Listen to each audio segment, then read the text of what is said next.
Ito na yung ating part 2. Nabitin tayo guys. Naputol yung video.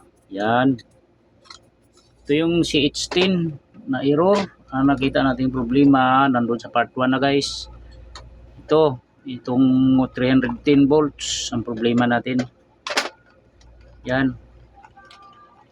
Bitin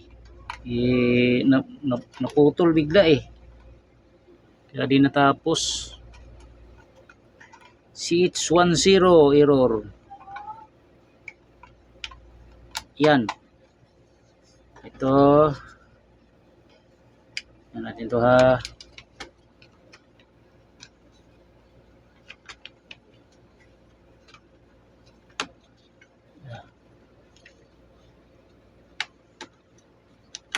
Baliktad yata. Tama. Ayan. Testingin ko muna to. Lagyan ko muna ng pan motor. Tingnan ko muna kung maandar siya.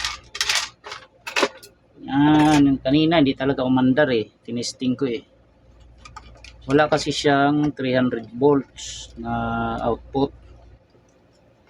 Tapos ito. Isaksak ko muna. Tingnan ko muna kung may 300 na tong output niya bago ko paandarin. Yan ko nga.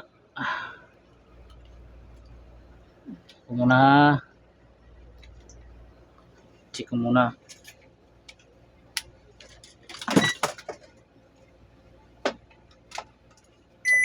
Yun.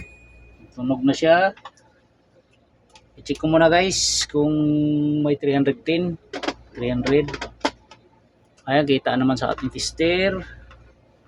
Ito guys, yung pula at saka yung itim. Yan. Ayan, meron na siya wala.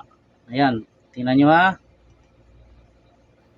Meron na. 289. Yan, 288. Yan.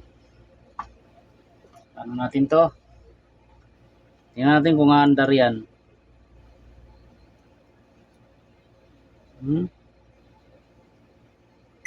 Yan, naka 22 tayo. Sana umandar para may pambili ng bigas. Yan, tingnan natin.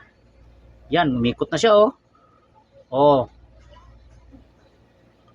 umikot na guys yung ating CH10 error. Yan.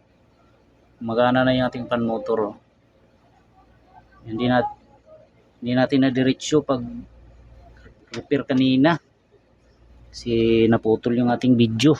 May tumawag. Yan, okay na siya guys Yan. Ayos. Yun, salamat sa Diyos guys.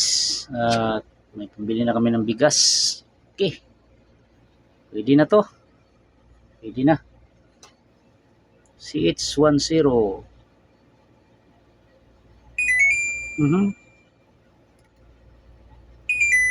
Okay.